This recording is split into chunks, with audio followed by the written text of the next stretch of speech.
Republicans debate unmasking the original Trump-Ukraine whistleblower, new stories circulate about Joe Biden's family problems, and Bill Gates shreds Elizabeth Warren. I'm Ben Shapiro. This is The Ben Shapiro Show.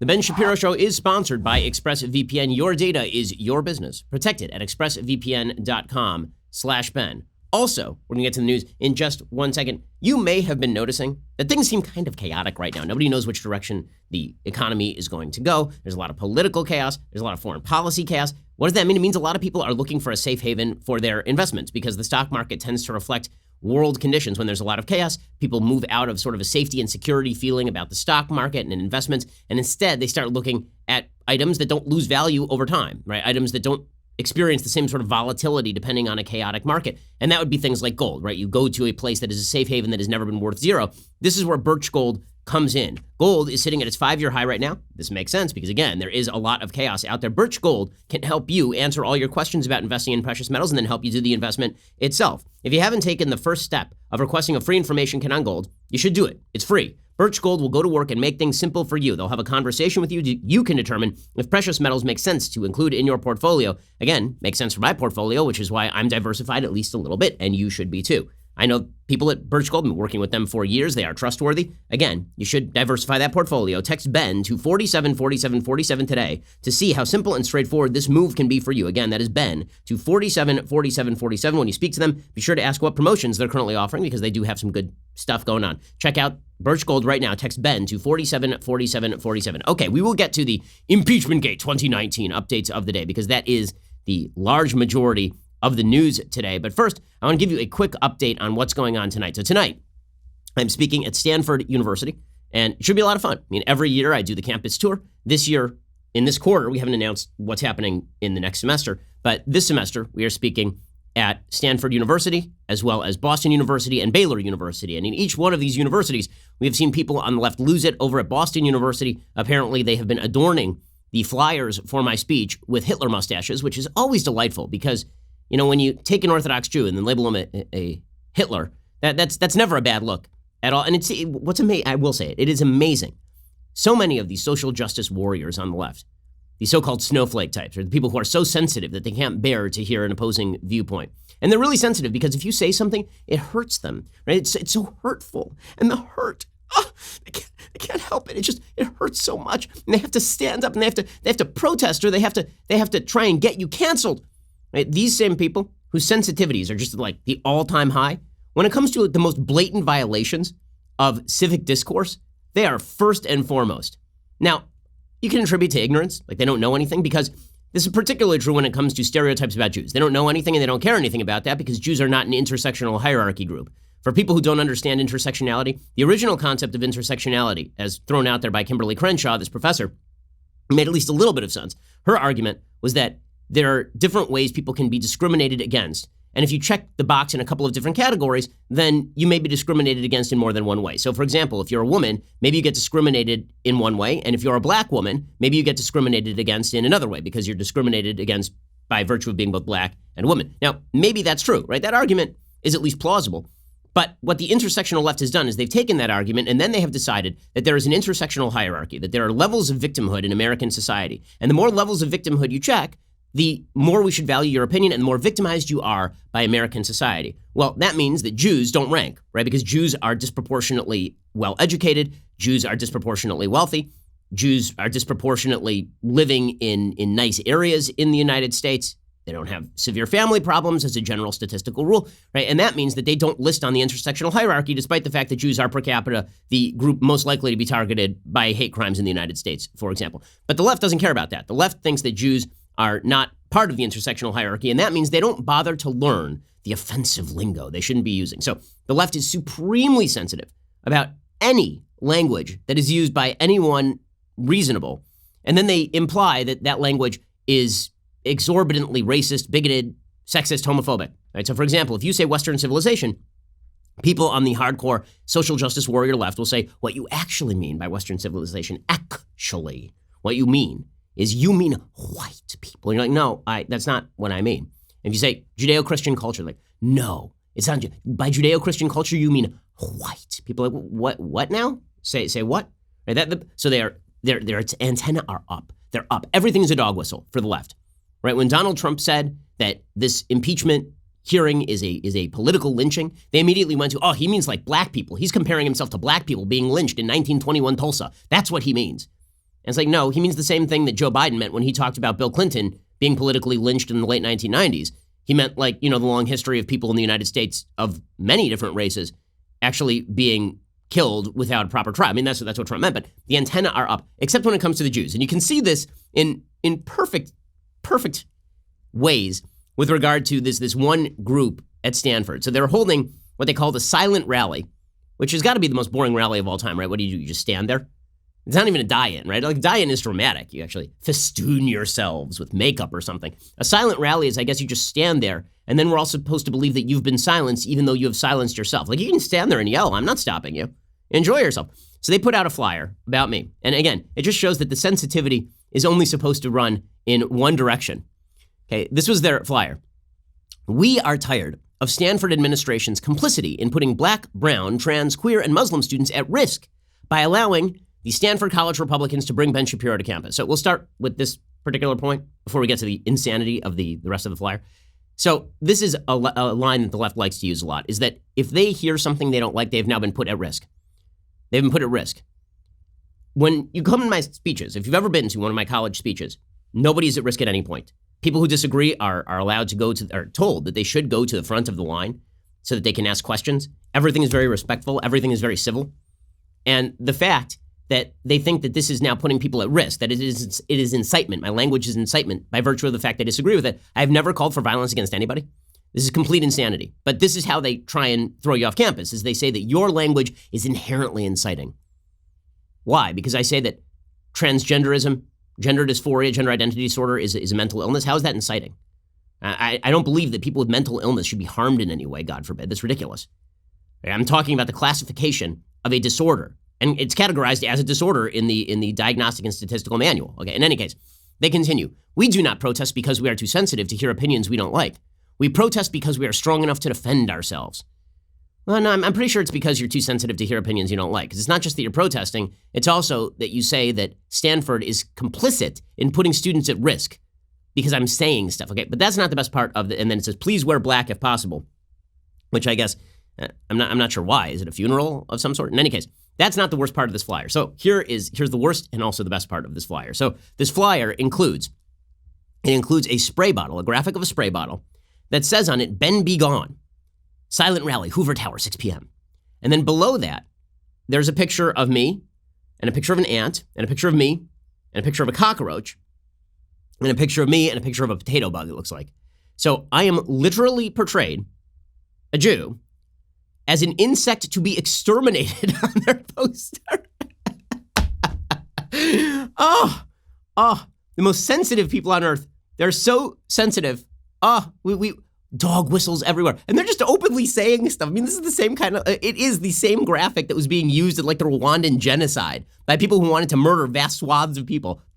Famously, the groups in Rwanda were being targeted on radio that were the ones that were murdered. They were being targeted as quote unquote cockroaches. Here you have an exact graphic of this sort of thing, right? It's like Nazi rhetoric, and they put it on the poster. Okay, and then they issued some sort of apology, which is hilarious. Their apology is almost as bad as the bottle picture itself. I guess an ant, a flea, and a beetle on the bottle. So they issued an apology. And in the apology, they call me an anti-Semite. Okay, so they issue an entire flyer talking about how terrible I am and how terrible all of this is. And then they issue like this full, there's no other way to put it. I mean, that image is, I'm not going to say it's anti-Semitic. It's certainly ridiculous. Okay, it's certainly ridiculous. I think it's ignorant, right? I'll credit them with ignorance because I think they really are stupid to put this on a poster. I think they're morons more than they are open anti-Semites. But then they apologize by calling me an anti-Semite in their letter. It beggars belief. It beggars belief. Their apology says, we would like to apologize to the Jewish community for the flyer put out with the Ben Be Gone bottle that resembled insect spray. Not me. They're not apologizing to me. They're apologizing to the Jewish community more broadly. We understand that this imagery plays into anti-Semitic tropes that say Jews are insects and pests that need to be exterminated. This trope has been used to justify violence against Jews in many instances throughout history and is never acceptable. We sincerely apologize for using this imagery. While it was not our intention to hurt anyone or invoke Ben Shapiro's Jewish identity with this flyer, we hold ourselves accountable to the impact of this imagery. As a coalition of concerned students that includes Jewish students, we are very sensitive to anti-Semitism. Well, are you though? Are you though? Because you continue this way. They say, therefore, as we call back this flyer and apologize for its anti-Semitic tropes, we condemn Shapiro's unwavering Islamophobia and anti-Semitism. I'm the anti-Semite, you see, not the people who put an Orthodox Jew on an extermination bottle of insects.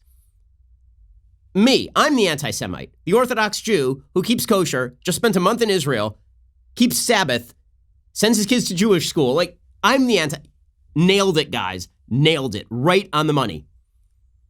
They say they reject my anti-Semitism because why am I anti-Semitic? They say because of my belief that the only way to be a real Jew is to agree with him and through his strong support of Zionism. So my support of Zionism makes me an anti-Semite, you see. Because I support the existence of a Jewish state, I hate Jews. If you can follow this logic, you should join this group. And then you should go wear black and silence yourself because you're an idiot. Really. By the way, I don't say the only way to be a real Jew is to agree with me. I do believe that Judaism is a philosophy as well as a religion. And if you reject all the tenets of the philosophy and the religion, then it's very hard to argue that you are in any way consonant with Judaism. It's like saying that you're not a real Christian if you reject the divinity of Jesus, right? I mean, it seems like fairly obvious. They also say, we reject Shapiro's false belief in white Western supremacy, that he cloaks in the idea of Judeo-Christian values. Now they're back to the dog whistling. I say Judeo-Christian values, and they say what I mean is white Western supremacy. When have I ever talked about white people being supreme? Ever? Are you out of your minds? The answer, of course, is yes. We will not let Ben Shapiro's manipulative and hateful language divide us, they say. We hope you join us this Thursday. My manipulative and hateful language. Okay, so that is the update from Stanford. I look very much forward to speaking tonight at Stanford University. I think it's going to be a blast. So we'll get to more on that in just a moment. Plus, I do have an update for you on a story that, of course, made major headlines across the country. That is the story of this kid in Texas who was nearly handed over to his mom, who was basically prepping him for gender transition at age 7. And she said she was going to wait till he was 11, but nothing stopped her from reinforcing all of the kid's supposed priors about being a girl. I have an update on that story that's pretty amazing in just 1 second. First, let's talk about the earbuds you're using to listen to the show. So, are you using those old-fashioned earphones? You know, the ones like from 1985, Marty McFly wears them while he's riding a skateboard. You're wearing those because those are out of date. You're wearing the earphones, the earbuds that have the wires, and you put them in your pocket, and then you take them out of your pocket, and they are all tied up like the Gordian knot, but if you cut it, then you ruin the earphones. Well, instead, you should have wireless earbuds. But you don't need to pay a fortune for wireless earbuds. Instead, you should check out Raycon's. Raycon just released their best model yet, the E25s. They have 6 hours of playtime, seamless Bluetooth pairing, more bass, a more compact design that gives you a nice noise-isolating fit. Raycon's wireless earbuds are so comfortable, they are perfect for on-the-go listening and for taking phone calls. Unlike some of your other wireless options, Raycon earbuds are both stylish and discreet. There are no dangling wires and there are no stems. You should go get them right now and don't spend a fortune because Raycons are not going to cost you the same as other companies and they sound great. Now's the time to get the latest and greatest from Raycon. Get 15% off your order at buyraycon.com/Ben. That is BUYRAYCON.com/Ben for 15% off Raycon wireless earbuds. Buyraycon.com/Ben. Again, buyraycon.com/Ben for 15% off. Okay, so quick update on this case in Texas, and then I promise we will get to all of the Impeachment Gate 2019 updates. Okay, so here is the update according to Amanda Prestigiacomo over at Daily Wire. A 7-year-old boy, whose mother claims he's actually a girl named Luna, recently chose to go to school as himself, a boy named James, now that his father has been granted equal say in his transition. 2 weeks ago, Dallas Judge Kim Cooks ruled that Dr. Ann Georgelas and Mr. Jeffrey Younger, James's parents, have joint managing conservatorship and joint decision-making over their boys. James also has a twin brother named Jude. Both Georgelas, a pediatrician, and Younger had gag orders placed on them by Judge Cooks, barring them from speaking to the media. The case, of course, gained national attention after a jury decided that one guardian should have sole conservatorship over James, and that person should not be Mr. Younger. Well, a third party yesterday posted on Facebook a picture of James going to school as James. It says, going to school, this is what it looks like when James gets to choose. Affirm this. Also, a photo taken yesterday just before church, James and Jude proud to be men. Save James, save thousands of children. In an update, it was noted that Mr. Younger emailed the principal on Monday, and James and Jude's teachers had reported there was zero stress or disruption in the classroom today. Just another day in school, prayers answered, the updates concluded. As you know, Georglis argued that James was actually a girl because James said that he was a girl, and there was testimony from the father that mom had basically been telling him he was a girl since the age of 3 and reinforcing all of his gender confusion. Younger said that his ex-wife would, in his opinion, only show James love and affection when he would present as a girl. He also posted a video that we played on the show of James at 3 telling Younger that mommy tells him he is a girl. Georglis had complete authority over the psychological and psychiatric care for the boys prior to the judge's October 23rd ruling, but the fight over James is not over. According to the Dallas Morning News, now Georglis is seeking to have Judge Cooks recused. So she's going after the judge. Why? Because the judge tweeted out or put out on Facebook an article from the Dallas Morning News and captioned it, "The governor nor any legislature had any influence on the court's decision." Basically saying, yeah, we're an independent court, and the fact that Greg Abbott said that he would step in and investigate had nothing to do with what the court actually ruled here. Before Younger was hit with the gag order, he told LifeSite News reporter Madeline Jacob his ex-wife contemplated, quote, cutting the penis off James in an email presented to the jury. He said, the Texas I grew up in, the Texas I live in, if a parent did that, we're just going to give him the child to the other parent. We're not going to tolerate that kind of craziness. It tells you how far our society has changed. Well, if that story is accurate, if this is all accurate, that James is now going to school as a boy, it does give the lie to the idea that somehow this kid invariably identified as a girl, that parental behavior has no impact on child behavior. I mean, that's an insane idea in the first place, that parental reaction to child behavior has no impact on how children act. That's asinine. Anybody who has kids knows that. So we'll keep you updated on that case as updates become available. Okay, meanwhile, the latest in Impeachment-gate 2019. So the left is trying to dredge up, basically, I think that there's a game that's now being played by the left on Impeachment-gate. On the one hand, they're suggesting that there is an actual issue with Trump's Ukraine behavior that is impeachable. And they're asking a bunch of questions. They're bringing in people to testify. They're running what is, in effect, a normal impeachment process. I know that a lot of people on the right say that the impeachment process is not normal, that the process is skewed. Okay, there is some truth to that. I mean, they did a lot of this behind closed doors. They did not actually comply with the same sort of procedures that they did with regard to the Clinton impeachment. But now they're doing a lot of open doors hearings. Next week, they have vowed that they are going to open the doors and do a bunch of different hearings. Apparently, those hearings are going to include hearings with William Taylor, the Ambassador Bill Taylor, who was the highest-ranking Ukraine official from the United States during this entire period. Taylor has been militant in his belief that President Trump was attempting to engage in a quid pro quo with the Ukrainian government to benefit himself politically. They're also going to interview George Kent, and they're also going to interview Mary Yovanovitch, who was the ambassador to Ukraine, who the best information seems to suggest was ousted because Trump didn't trust her, and maybe he didn't trust her because Rudy Giuliani was telling him not to trust her. Adam Schiff announced these hearings. They said that the Wednesday hearing will feature Bill Taylor and George Kent, and then next Friday they'll hear from Mary Yovanovitch. So the impeachment hearings are moving forward in a sort of, if not normal, then close to normal way, right? This is the way that the process typically sort of works.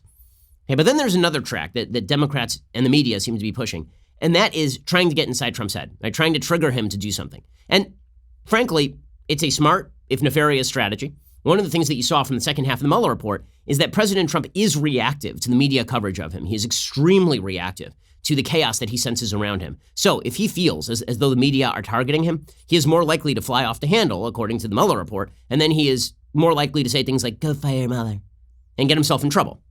In other words, when you put pressure on Trump, he tends to lash out, and exactly that sort of lashing out is what Democrats are looking for, because what they would like for Trump to do is appear to be obstructing the investigation, appear to be involving himself in further law-breaking activity, because here's the truth.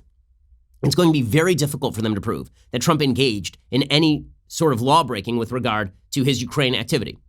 Now, it may be bad, it may be wrong, it may be something a president shouldn't do, but in order for them to determine that President Trump has committed a crime, they actually have to fulfill statutory definitions of bribery, and that's very difficult. It's going to be difficult to prove that.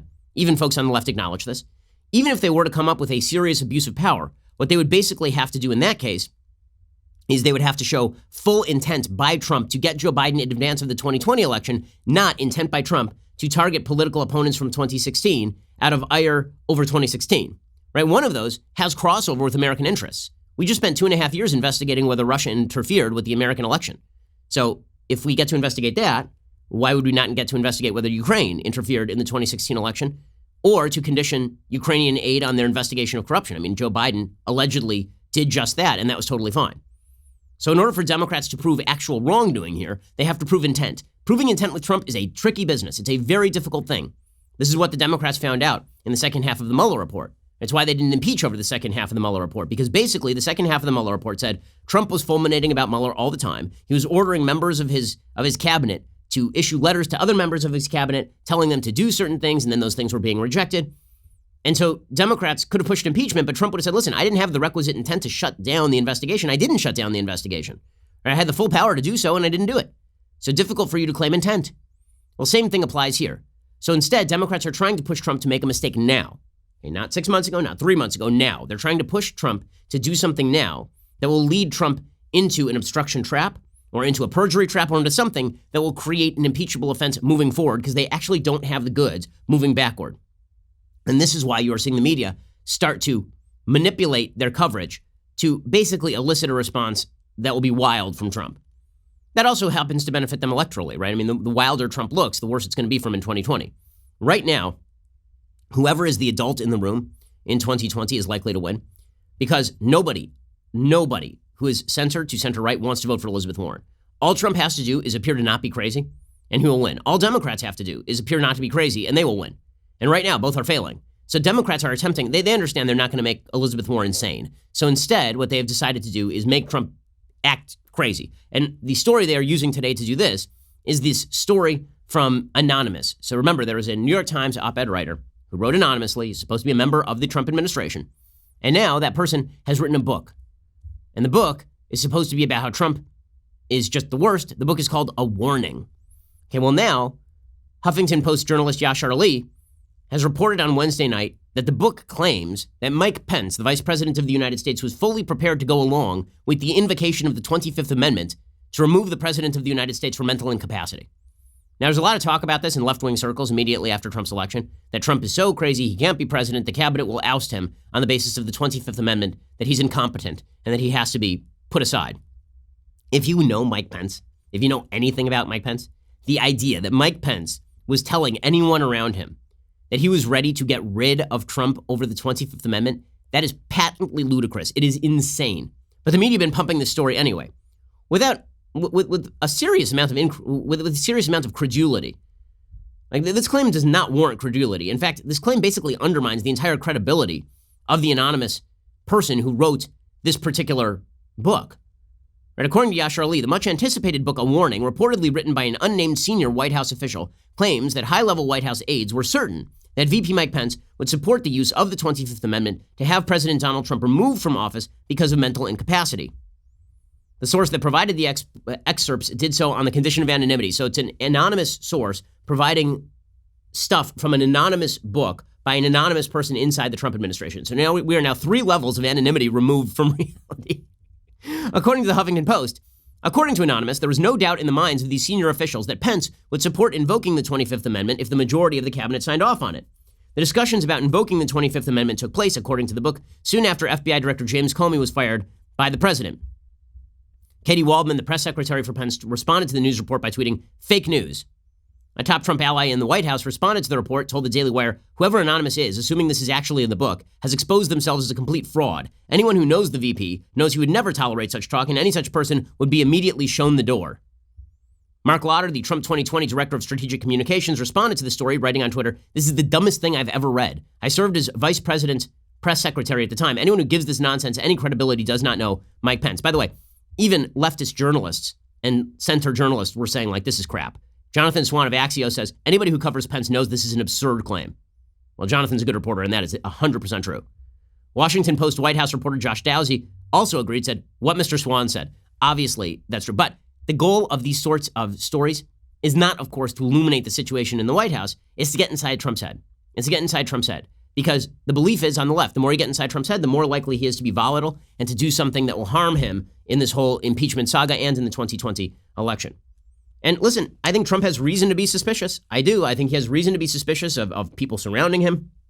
His administration has been insanely leaky. The media have been given extraordinary access to stuff they should not have access to in any normal administration. We'll get to more of this in just 1 second. First, let's talk about you getting ready for work in the morning. Okay, well, when you get ready for work in the morning, typically that means if you're a dude, you got to shave, means you got to shower, the whole deal. And when you get those goods, It means you got to go to the store. When you run out, you got to go to the store. You got to pick between 1,000 different goods. Some of them are good, some of them are bad. Or theoretically, you could just have this stuff delivered to your door and get best quality products very, very easily. And this is where Dollar Shave Club comes in. Dollar Shave Club helps make your life easier, taking the guesswork out, guaranteeing quality shaving products. Dollar Shave Club, by the way, is way more than just razors. They've got you covered head to toe. They've got everything you need to shower, shave, style your hair, brush your teeth. It's a one-stop shop for all of your grooming needs. They've got amazing stuff, like their Amber Lavender Body Cleanser. It is calming. It is soothing. They've got the hairstyling gel, like all sorts of great stuff. Dollar Shave Club can keep you automatically stocked up on the products you use. You get what you want whenever you need it, whether that's once a month or a few times a year. I never have to waste time at a store wondering if what I'm getting is any good. I don't have to go to the store at all, actually. Right now, you can put the quality of Dollar Shave Club's products to the test. Their Ultimate Shave Starter Set has basically everything you need for an amazing shave. They've got the Executive Razor, Shave Butter, Prep Scrub, Post-Shave Dew. The best part is you can try it for just $5. After that, the restock box ships regular-sized products at regular prices. Get your ultimate starter set for just $5 at dollarshaveclub.com/Ben. That is dollarshaveclub.com/Ben. Go check them out right now, dollarshaveclub.com/Ben. Okay, so as I say, the strategy of the left getting under Trump's skin, it's not a bad strategy. It isn't a bad strategy because the fact is that Trump has a rationale for being pretty suspicious of the people who are coming after him. So there are tweets now that have emerged from the whistleblower's lawyer. So you remember the whistleblower in this case, right? The whistleblower in this case is the person who first reported the Trump-Ukraine phone call, reported it up the chain, and then there were pretty serious and I think pretty well-substantiated allegations that the whistleblower was coordinating with Adam Schiff's team. And then it started to come out that this whistleblower, whose name has been named, I mean, we mentioned it on the show, right? It was allegedly, right? John Solomon at The Hill reported it. The guy's name allegedly is Eric Chiramella. It's not illegal for me to say that. Let me just point that out. It's not illegal for me to say that. It's not illegal for Trump to say it. It's not illegal for anyone to say it except for the Inspector General of the intelligence community, apparently. Okay, and that's not according to me. That's according to NPR. Right? NPR says, in recent days, President Trump and his allies have amplified their calls for the whistleblower who sparked the impeachment inquiry to be identified, presenting the question of whether it would be a crime for the president to unmask the anonymous whistleblower. Now, let me make clear. The whistleblower laws are meant to protect the job of the person. They're not meant to protect the anonymity of the person. Okay, they're meant to protect the job. So you can't fire the guy, which is appropriate. Right? When someone blows the whistle, you shouldn't fire them. Right? You shouldn't be able to fire them. But it's not meant to protect their anonymity. And that makes sense because what if the anonymous whistleblower is a partisan hack? And that has some ramifications for things that matter for the country, like, say, impeachment. According to Robert Litt, former general counsel for the Office of the Director of National Intelligence under Barack Obama, he says if Trump thinks he knows the name, he can come out and say it. He's probably as protected as anyone is. Litt and several other legal experts who talked to NPR said that Trump uttering or tweeting the name could in theory trigger an article of impeachment for retaliating against a whistleblower. That'd be kind of rough. But it would not run afoul of any federal criminal statutes. Similarly, if a news outlet, member of Congress, or member of the public outed the whistleblower, legal experts said, no criminal law would be violated. Dan Meyer, lawyer and former executive director of the Intelligence Community Whistleblower Program, says there's no overarching protection for the identity of the whistleblower under federal law. Congress has never provided that protection. Now again, is it relevant to the consideration of the American people who the whistleblower is and how this whole thing came about? I mean, it is. I think it's important. Now, it's not dispositive. Okay, for people on the left who don't understand the word dispositive, dispositive means it is not sufficient to get rid of the charges against President Trump to point out that the whistleblower is a hack.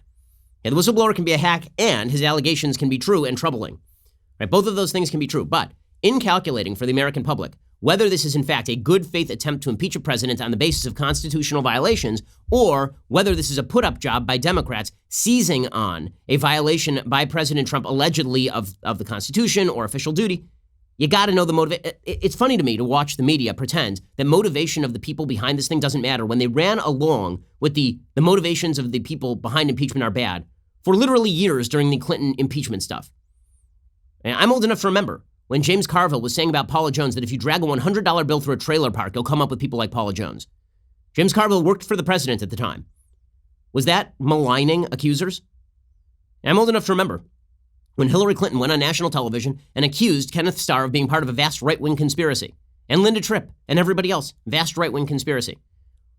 Did the media really suggest that that was super duper wrong? So Trump is doing the same thing here. It's exactly the same thing. You may not like it. It's hard-nosed politics. It's smash-mouth politics. That is usually the way these things go. Okay, and that is only going to be exacerbated by the fact that the identity of the whistleblower, again, who is mentioned by John Solomon, is the alleged identity. The guy apparently was an Obama acolyte, worked with Joe Biden, worked with James Clapper, was staffed in the White House in the Trump White House and then was thrown out and apparently went back to the CIA base at Langley after people in the White House suspected he was leaking to the media. And now it comes out that Mark Zaid, who's one of the attorneys representing the intel community whistleblower, tweeted in January 2017, quote, "A coup has started and impeachment will follow ultimately." He tweeted, "We'll get rid of him, and this country is strong enough to survive even him and his supporters." He also tweeted, "As one falls, two more will take their place," apparently referencing the Trump administration employees who defy the White House. Zaid promised that the coup would occur in many steps. So, should Trump be suspicious? Yes. I mean, here's President Trump last night at a rally saying, yeah, the whistleblower's lawyer was plotting a coup from the very start. And I mean, those tweets say what the tweets say. I don't know if you saw, I just got off, I'm coming off the plane, and they hand me, look at this character. Okay, they just hand me this story. Coup has started, whistleblower's attorney said in 2017. You know when that was? That was a long time ago. It's all a hoax. They say January 2017, a coup has started, and the impeachment will follow, ultimately. It's all a hoax. It's a scam. And you know who helps them? These people right back here, the media. Okay, imagine that Paula Jones's lawyer had said back in 1995 that a coup has started against President Clinton. How do you think the media would treat that? Do you think that they would absolutely uphold the anonymity of Paula Jones if she insisted on remaining anonymous? The answer is likely not. Likely not. So is Trump suspicious of all this? Yeah. Should he be suspicious of all this? Yeah. Is it going to lead him to make volatile responses? Maybe, and this is why he should be careful. And this is why, again, the people around him, they need to say no to him sometimes. Okay, what the Mueller report showed is that when Trump does stuff that's crazy, people around him have to say no. The problem with the Trump Ukraine stuff is that apparently nobody around him just said, Mr. President, no. Right? That's sort of John Kelly's claim, the former chief of staff, and that seems plausible. Okay, we'll get to more of this in just 1 second because the media are making hay out of how dare Trump go after the whistleblower? How dare Donald Trump Jr. mention the name of the whistleblower? Again, if the parties here were reversed, I have very, very little doubt that the media would be outing this whistleblower inside of 30 seconds. Inside of 30 seconds. We'll get to that in just 1 second. First, it's really important to invest when you're young. Have you ever taken a look at those charts that show you the age you start investing and how quickly the wealth accrues if you start investing? I know a lot of people who listen to the show are actually disproportionately young. You need to start investing now. But how should you go about doing that? Well, I have a great way for you to go about starting to invest. That would be SoFi Invest. Getting your money right doesn't have to be hard. You get access to SoFi's financial advisors who can answer any questions you have at no cost because taking control of your investments shouldn't be intimidating. The fact is millennials are underinvested, but you should get started right now. So SoFi Invest makes it incredibly easy for anyone to start investing with as little as just like $1. Really, honestly, put $1 in now and it's going to matter. You can even buy a piece of companies like Amazon, Google, or Disney with SoFi's stock bits at whatever amount you want, which is a super cool thing, right? You want to invest in a brand name stock, but you don't have a couple grand lying around to buy one share of Amazon or something. Instead, you can buy a stock bit and now you own a piece of Amazon, but the amount that you can actually afford to pay for. There's not an excuse to avoid investment any longer. Check out SoFi.com/Ben and create an account. You can choose to either do it yourself or you can let SoFi's automated investing build your portfolio for you. You can use those stock bits to buy fractional shares of your favorite stocks and start with as little as $1. Compound interest is the most magical thing in finance. Go invest right now. See for yourself how easy it is to start investing with SoFi at SoFi.com/Ben. Again, fund your SoFi Invest account, and right now you receive $25 in mystery stock. These are brand name stocks or bits of brand name stocks. That's free stock just for signing up. Go to SoFi.com/Ben to claim your free stock today. That is SoFi.com/Ben. Again, SoFi.com/Ben. SoFi Lending Corp. CFL number 6054612. Okay, in just 1 second, we're going to get to more of Impeachment Gate 2019 and the media frenzy over outing the whistleblower. How dare we out the whistleblower? We'll get to all that in just 1 second. First, if you're not already a subscriber, you're really missing out. Head on over to dailywire.com/subscribe. For as little as $10 a month, you get our articles ad-free, access to all of our live broadcasts, our full show library, select bonus content, our exclusive Daily Wire app. Pretty amazing feature. If you haven't checked it out yet, I mean, we spent serious quan on building this thing, and it is beautiful. If you choose the new all-access plan, you even get that, plus the legendary Leftist Tears Tumblr. Ooh, magical. And our brand new Ask Me Anything style discussion feature. It allows you to engage our hosts, writers, and special guests on a weekly basis. So stop depriving yourself. Come join the fun. Also, one of the great things you get when you subscribe, you get our Sunday specials on Saturday. This week, super excited to welcome to the program the inimitable, world-famous George Will, who stopped by for a delightful hour. What a great dude he is. You're going to want, it's a fascinating, interesting discussion about his new book, about conservatism and about the role of the government and the role of the judiciary. It's big ideas and interesting ideas. I loved this discussion. I think you will too. Here's a little bit of what it sounded like. Politics is dangerous. There's no safe harbor. Police could become Gestapos. Taxation could become confiscation. But we need police and we need taxation. There is no safety in politics. Life is lived on a slippery slope. Get over it. Amazing stuff. It's really, really good. You're going to love it. Go check it out right now. Subscribe, you get all of those benefits. Plus, you're protecting the content you love from a left that wishes to destroy that content. I mean, as we noted at the top of the show, the left, they're more interested in silencing than they are in discussion. So you can protect the content you love by subscribing. It really does help us out. It makes sure that we can continue to bring you the best in conservative content. We are the largest, fastest growing conservative podcast and radio show in the nation.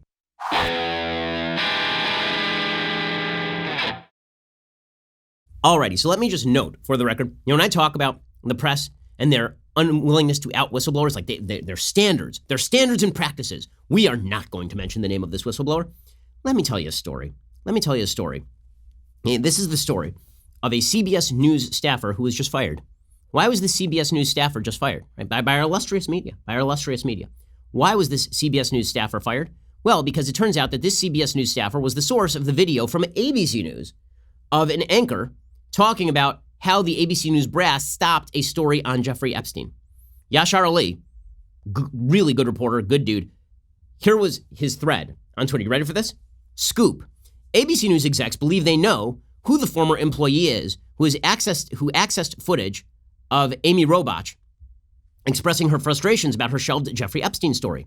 That former employee is now at CBS, and ABC executives have reached out to CBS News executives. In a statement, an ABC News spokesperson tells me, "We take violations of company policy very seriously, and we're pursuing all avenues to determine the source of the leak." It's important to note that ABC News does not know if this former employee leaked the footage to Project Veritas. What they do know is who accessed the footage. It's possible that person could have shared it with others who leaked it. As I noted in this thread, ABC News has confirmed they're conducting an investigation into the leak. In response to an email, CBS News says they're declining to comment for this story. Update. 2 sources familiar with the matter tell me that CBS News has now fired the staffer in question. This comes after ABC informed CBS that they had determined who accessed the footage of Amy Robach expressing her frustrations about the Epstein story. So just to point out the insane contrast here, the same media who are saying, we cannot know we must never mention the identity of the whistleblower who initiated an impeachment inquiry into the President of the United States. We have to keep his name locked up under lock and key. We're not protecting his job. He's protected. He can't be fired. He's a federal employee, can't be fired. But we're protecting him because that's the right thing to do. ABC News just went to CBS News, a completely different company, right? They're not the same company. ABC News went to CBS News, a competitor, and said to CBS News, you know, one of your employees, that person leaked footage from us to other members of the media on the conservative side. And CBS said, you know what? You're right. We're firing him. What? So amazing. Really, protecting your whistleblowers over their media. Stephen Miller, not the one from the administration, Red Steez on Twitter, he says, 2 news networks colluding to fire someone who leaked a massive bombshell about one of them covering up for a highly connected pedophile. Now watch as journalists all turn away so as not to endanger their own future job prospects. But sure, guys, truth to power or something. Guessing there won't be a ton of drum banging about this whistleblower's rights. Yeah? You think? So when you hear the media getting all hot and bothered about the fact that Donald Trump's son tweeted out a link to Breitbart that named the alleged whistleblower, and the media are like, oh, that's so terrible. How could this happen? Oh, it's just the end. Again, he didn't violate a law. Rand Paul has pointed this out. NPR has pointed this out. No law was violated. Is it in the interest of the American public to know who initiated an impeachment inquiry into the President of the United States? I think so. Don't you? Now, again, it doesn't answer all the questions that the whistleblower provides. It doesn't answer the allegations by Bill Taylor. It doesn't answer the allegations about Marie Yovanovitch. And it's important to note that those people, right, the ones that the Democrats are painting as patriots, all of them are patriots. We know that because we know their names, right? We know what they do. We know who they are. We don't know anything about the whistleblower except that which has been reported by John Solomon and Breitbart. And the fact is that the media have not dug into the story, because if they dig into the story, they may come up with some answers they don't like. So the AFP, for example, could not independently verify the whistleblower's identity as not publishing the name. Weird, because it seems like the entire press was happy to run with Brett Kavanaugh as a gang rapist on the basis of Michael Avenatti saying a bunch of crap. Pretty amazing. My favorite is that they say that they're not going to name the names because they're afraid for the guy's safety. So just to recap, they will fire a person who leaked information relevant to public discussion from a different network. But they're afraid to leak the name or talk about the name of a whistleblower who is not protected by law when it comes to anonymity. They won't discuss the name or the identity or anything about the whistleblower. They won't do it because it might put him at physical risk. Okay, these are the same people who have outed people who made memes on Twitter. When somebody made a meme of President Trump tackling like a CNN-headed cartoon on Twitter, the media outed that guy. When a guy named Carson King in Iowa committed the egregious sin of giving $1 million to charity after he held up a sign at a college football game and received $1 million from people offering to buy him beer, the media promptly outed him, went back to his old tweets, and tried to destroy his reputation. But these people, they're super concerned, however, about the safety of the whistleblower. I'm sure that's what it has nothing to do with partisanship. It must be that you are suddenly concerned about the safety of people's private information. I trust the media when it comes to this stuff. They're always concerned about this sort of stuff. According to Vanity Fair, though, that's their excuse. To name or not to name, that is the question that may soon bear down on mainstream news organizations as Donald Trump's allies step up the pressure to make the Ukraine whistleblower's identity public, as in all over cable news and on the front page of the New York Times type of public. So far, as Politico reported Tuesday, mainstream newsrooms have been unified in their resistance to naming the whistleblower, whose anonymity is meant to be protected by law. Now, again, they say his anonymity is meant to be protected by law. Literally not true. Not true. His job is meant to be protected by law. His anonymity is not specifically meant to be protected by law. On Monday night, Rand Paul implored the media, do your job and print his name. On Wednesday, Donald Trump Jr. raised the stakes. He tweeted the alleged whistleblower's name along with a link to a Breitbart article. He told Yashar Ali, the outrage on this is BS. Those pretending that I would coordinate with the White House to send out a Breitbart link haven't been watching my feed for a long time. The Drudge Report screamed, Jr. outs the whistleblower, but apparently the Drudge Report had previously linked to an article that mentioned the whistleblower, so there's that as well. So it's amazing to watch. Suddenly, the violation of privacy is a big deal to the media that don't care about privacy at all, except when it applies to apparently one side of the aisle. Representative Jim Jordan, for his part, he is on the Intelligence Committee, and he says that we are going to question this whistleblower. 6 weeks ago, Schiff said the whistleblower would testify and that he must testify. Right? Remember what happened is that the whistleblower report, the existence of it came out, then the transcript came out. The transcript didn't back everything the Democrats were claiming, right? It didn't say explicit quid pro quo. It didn't make clear that the Ukrainians even knew that military aid was being withheld or any of that. And then Schiff said, well, we're going to get the whistleblower to testify. Then a bunch of other people came forward and said what Schiff wanted the whistleblower to say. And then he was like, well, I guess we don't have to have the whistleblower testify anymore. Well, according to Jim Jordan, he has a piece in USA Today. He says, 6 weeks ago, Schiff said the whistleblower would testify. He has now changed his mind. What happened in the interim? Just two things. We learned the individual met with Schiff's staff, and we learned about their political bias. The whistleblower only knew about the call from the characterizations of others. He waited 18 days before filing a complaint with the Inspector General. During those 18 days, the whistleblower met with Schiff's staff but failed to disclose this communication to the Inspector General. Schiff also hid this meeting. Americans understand fairness. They know when someone is getting a raw deal. The impeachment push, based on this anonymous and secondhand complaint, is fundamentally unfair. And then Jim Jordan says, President Trump and Zelensky and President Zelensky of Ukraine affirmed there was no quid pro quo and no pressure. The transcript of the call shows no conditionality. At the time of the call, Ukraine did not, so no security aid was delayed, and Ukraine never took any of the actions it was supposed to take under pressure, and the Trump administration turned over the aid. So that is at least a partial defense. Meanwhile, the Democrats continue to maintain that the identity of the whistleblower is sacrosanct. So nothing is sacrosanct except that, apparently. So that is where things currently stand. Meanwhile, for all the people who talk about the Trump administration basically just being a proxy for Trump himself and ripping into Attorney General William Barr, who's supposed to be a political hack, a massive political hack, well, it turns out that according to the Washington Post, President Trump went to Attorney General Barr. He wanted Barr to hold a news conference saying that Trump broke no laws in his call with the Ukrainian leader. And Barr declined to do so. According to the Washington Post, the request from Trump traveled from the president to other White House officials and eventually to the Justice Department, right? This is kind of what you need, as I said. You need people around Trump to just say no to him. And if you have some guardrails, basically President Trump's presidency is like bowling with my kids. And when I bowl, I don't need the bumpers in the lanes. When President Trump bowls here, he needs the bumpers in the lanes, right? It's good. It's good for him to have the bumpers in the lanes. That's why he has people around him. It keeps the presidency on track. The request from Trump traveled from the president to other White House officials and eventually to the Justice Department. The president has mentioned Barr's demurral to associates in recent weeks, saying that he wished Barr would have held the news conference. In recent weeks, the Justice Department has sought some distance from the White House, particularly on matters related to this burgeoning controversy. People close to the administration say that Barr and Trump remain on good terms. And according to Deputy White House Press Secretary Hogan Gidley, the president has nothing but respect for AG Barr and greatly appreciates the work he's done on behalf of the country. Again, this is, I think, at least in part, an attempt by the media to again, generate controversy within the Trump administration. By the way, there was some news yesterday that did not get the kind of play that you would have suspected it would get given the contents of these impeachment hearings. And that is news surrounding Kurt Volker. So Kurt Volker was the special envoy to the Ukraine. He did testify. I mean, his testimony was released. He did testify that he didn't know anything about a quid pro quo. He said, I did not know there was a quid pro quo. And when he was confronted with the fact that Ambassador Bill Taylor had suggested there was a quid pro quo, then he said, well, no, in those texts, he was asking if there was a quid pro quo. He wasn't saying he knew if there was a quid pro quo. So President Trump tweeted out and he said, well, thanks to Volker for saying there was no quid pro quo. The fact is, the only way you're going to know whether there was a quote unquote quid pro quo for something corrupt is when you get Rudy Giuliani in to testify. All of this is going to come down to Rudy Giuliani because all the rest of it is third-party perception of action that was being taken by Trump and Giuliani. That's all. That's all. Okay. Meanwhile, bad news for Joe Biden.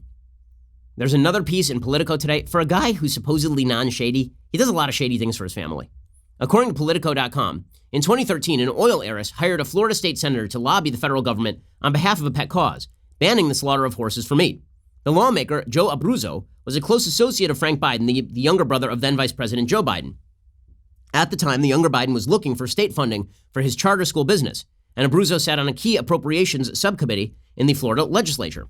The two men met frequently, so it's only natural that when the horse slaughter measure stalled in Congress, Abruzzo sought Frank Biden's help.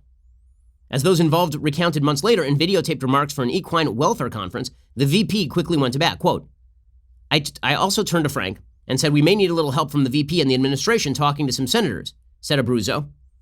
Biden then leaned on Mitch McConnell to overcome the minority leader's objections. Frank Biden said on video, my brother's long-term relationships in the Senate proved to be the final nail in the coffin to be able to pull this thing forward. By the way, Frank Biden and Abruzzo run a lobbying business together, basically, and get paid money for it.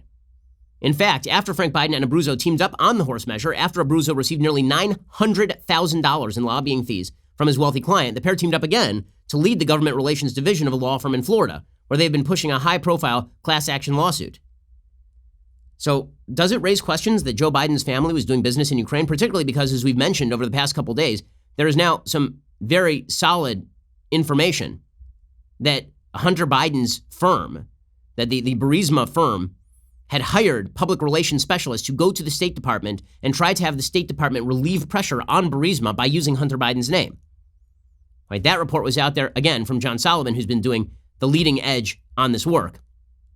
According to Ed Morrissey over at Hot Air, basically, it looks as though Biden's son, that firm, hired somebody to use Hunter Biden's name to get access to the State Department, and a month later, Joe Biden was talking publicly about pressuring the prosecutor to step down. Ed Morrissey says that certainly looks like the kind of corruption of which House Democrats are accusing Trump, does it not? At the very least, these emails undermine the idea that Shokin wasn't being tough enough on Burisma and that no one in the Obama administration connected the dots between Hunter Biden, his dad, and Burisma. It stinks of corruption and interference for personal or familial gain. Accurate. And so there's still open questions for Biden that are going to have to be answered here. Alrighty, meanwhile, in the 2020 presidential race, all of this is going to harm Joe Biden. But Elizabeth Warren is running into some headwinds, and those headwinds are coming from people who actually know how business works. So people who are actually in the business world, lifelong Democrats, are looking at Elizabeth Warren and going, no, this is not a real human that I'm going to vote for. Bill Gates, who's a real lifelong Democrat, has given millions of dollars to Democratic causes. Bill Gates was on TV. He warned Elizabeth Warren, I'm going to vote for who is more professional in 2020. And that may not be you, given all of your grandstanding about corporations. Here's Bill Gates. I'm not going to, make political declarations, but I do think no matter what policy somebody has in mind, a professional approach is even, as much as I disagree with some of the policy things that are out there, I do think a professional approach to the office, whoever I decide would have the more professional approach in the current situation probably is the thing that I'll weigh the most. And, I hope the more professional candidate is an electable candidate. Okay, what he means by that is Elizabeth Warren is a crazy person. By the way, Elizabeth Warren then fired back at Bill Gates because this is her shtick, suggesting that she wants to meet with Bill Gates and talk about his wealth tax. She says, I'm always happy to meet with people, even if we have different views. Bill Gates, if we get the chance, I'd love to explain exactly how much you'd pay under my wealth tax. I promise it's not $100 billion. No, you're just going to devastate the wealth of people who have earned it. Bill Gates has been paying his taxes, and he gives an awful lot of charity, and Elizabeth Warren is an awful, awful liar. I mean, just terrible. So there it is. Even the business community is turning against Elizabeth Warren, which is, of course, why all of the focus is going into impeachment. Alrighty, time for a thing I like and then a thing that I hate. So, things that I like today. So, Jeff Sessions is going to run for Senate in Alabama. Now, this has drawn the ire of a lot of people. It's drawn the ire of the White House. The White House keeps saying, well, we don't like Jeff Sessions. Jeff Sessions is a bad attorney general. Actually, Jeff Sessions is a pretty good attorney general, right? Jeff Sessions being in that slot basically prevented Trump from engaging in activity that probably would have resulted in this impeachment inquiry 2 years sooner. And people rip on Jeff Sessions. Jeff Sessions was the first senator in the United States Senate to endorse President Trump. He was a longtime ally of Trump, and Trump just crapped all over him. He's a guy who received very bad treatment at President Trump's hands. I mean, Trump has still retained all of his advisors, right? Stephen Miller was a Jeff Sessions guy before all of this started.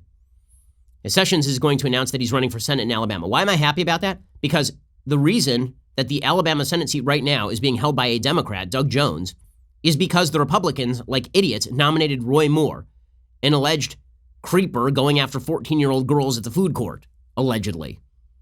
Right? And right now, there are people in the Republican Party saying, we don't need Jeff Sessions in this race. We don't need Jeff Sessions in this race.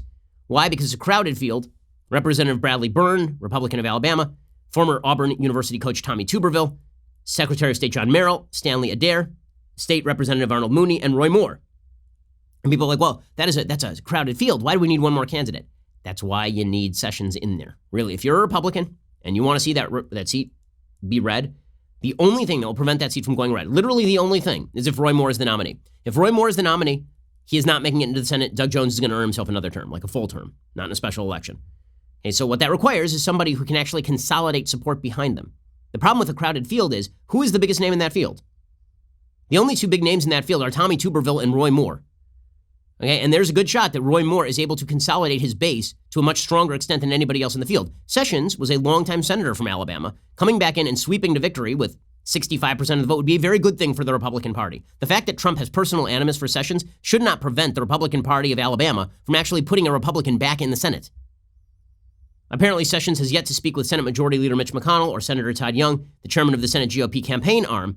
Sessions has actually not talked to Trump or Vice President Pence either.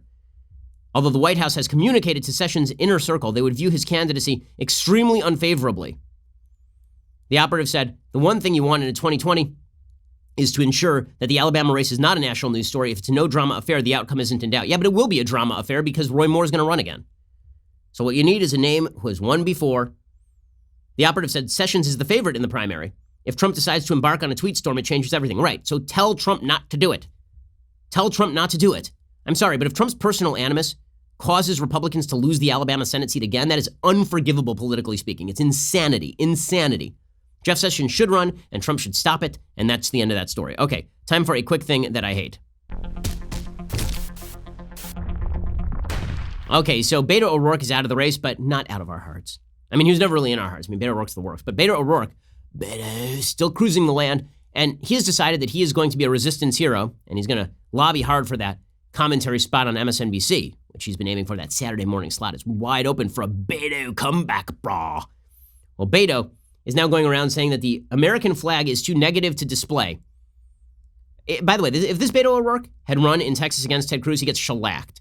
This is not the Beto O'Rourke who ran in Texas and lost by 2 points. This is the Beto O'Rourke who, if he ran in Texas, would get Wendy Davis-style numbers in a gubernatorial race. Right, here's Beto O'Rourke saying that the American flag is too negative to display. At a time that we seek to repair the damage done following the legacy of slavery and segregation and Jim Crow and suppression, I think it's really important to take into account the impression that kind of symbol would have for many of our fellow Americans. And so respect the decision that Nike made. Okay, so we can't display the American flag. It's too divisive. If you can't display the American flag in America, I would suggest that you might think about whether there's a future for you in the country. Really, like this, I don't see why this is super controversial. Like, listen, you have a right to burn the flag. You have a right to kneel on the flag. You have a right to do all of those things. But if you believe that if you actually believe, like as a politician, that the American flag itself is too divisive, not all the issues that you're associating with the American flag, the flag itself is too divisive, then there's no future for the country. So why would you stay here? Beto O'Rourke, again, signifying the id of the Democratic base, and that is ugly, ugly stuff. Okay, we'll be back here later today with 2 additional hours of content. Also, speaking at Stanford University tonight, make sure that you watch the Young America's Foundation live stream. We'll also be live streaming it from our Facebook account and all the rest. So go check that out tonight. Otherwise, we'll see you here tomorrow. I'm Ben Shapiro. This is The Ben Shapiro Show. The Ben Shapiro Show is produced by Robert Sterling, directed by Mike Joyner, executive producer Jeremy Boring, senior producer Jonathan Hay. Our supervising producer is Mathis Glover, and our technical producer is Austin Stevens. Assistant director Pavel Wydowski, edited by Adam Sayevitz. Audio is mixed by Mike Coromina. Hair and makeup is by Jesua Olvera. Production assistant Nick Sheehan. The Ben Shapiro Show is a Daily Wire production. Copyright Daily Wire 2019. Hey everybody, it's Andrew Klavan, host of The Andrew Klavan Show. You know, some people are depressed because the American Republic is collapsing, the end of days is approaching, and the moon has turned to blood. But on The Andrew Klavan Show, that's where the fun just gets started. So come on over to The Andrew Klavan Show and laugh your way through the apocalypse with me, Andrew Klavan.